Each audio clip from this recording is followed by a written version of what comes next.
Well, the 2010 and 2012 elections are turning out to be kind of funny, or at least looking that way. Michelle Bachmann is saying census data used to be used to put the Japanese in internment camps. I'll play that for you. Maybe you can make heads or tails out of it.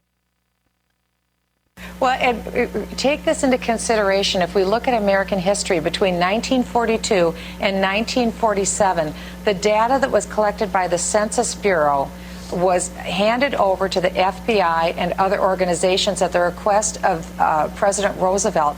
And that's how the Japanese were rounded up and put into the internment camps. I'm not saying that that's what the administration is planning to do, but I am saying that private personal information that was given to the Census Bureau in the 1940s was used against Americans to round them up in a violation of their constitutional rights. Yeah, but we've had a lot of good years since then. I'm not saying the administration is going to enslave Asians in 2012 after we get the census thing counted up, but it was done in the past. This is one example, Lewis, of something that it's not clearly connected to Barack Obama, but Republicans like Michelle Bachmann, they wouldn't even go on TV and say something like this if George Bush were in office. So it's not overt political bias, but it's pretty close. Okay, new radio station, WHMP in Northampton and Springfield, Massachusetts, airing Midweek Politics. Thrilled to be on with them. Lake Forest TV in Lake Forest, Illinois as well. Great to have both on with us.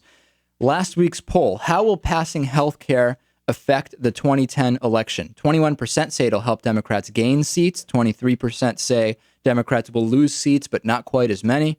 32% it'll make no difference. And 24% actually say passing healthcare will help Republicans. New poll on midweekpolitics.com. Having said Obama supporters should go elsewhere for care, urologist Jack Castle should not be allowed to practice, or should be allowed to practice on midweekpolitics.com.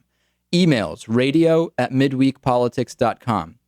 People loving the interview with former FBI agent Eric O'Neill, who was at the center of the Robert Hansen case portrayed in the movie Breach by Ryan Phillippe. Real-life spy stories are awesome, says one audience member. Outstanding and very interesting interview. Somebody else, though, not buying into the story. O'Neill didn't even have that much to do with the Hansen case. He came in at the end, and the movie made him look like the hero. It was a 20-year investigation.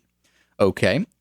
One audience member says, where's Arlen Specter? Joe Sestak came on and said his piece, but we haven't heard from his opponent.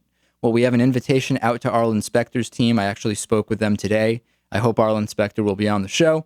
And regarding C-SPAN taking too many black phone calls, the caller was right. C-SPAN is taking too many calls from blacks. Somebody else, what planet is the caller living on? There's nothing more white than the C-SPAN audience. And why doesn't the caller worry about something else than the demographics of C-SPAN callers? Also on YouTube, fascinating discussion of the age of planet Earth, which has been a topic of contention on the show for some time. I encourage you, check out youtube.com/midweekpolitics. You can follow that discussion and chime in yourself.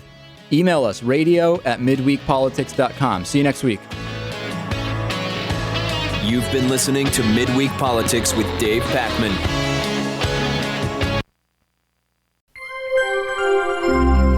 Midweek Politics is brought to you in part by Jackson & Connor, classically modern men's apparel in Northampton, Massachusetts on the second floor of Thorne's Marketplace, and by DIF Design, specializing in custom business websites at difdesign.com. To find out more about underwriting Midweek Politics, visit midweekpolitics.com.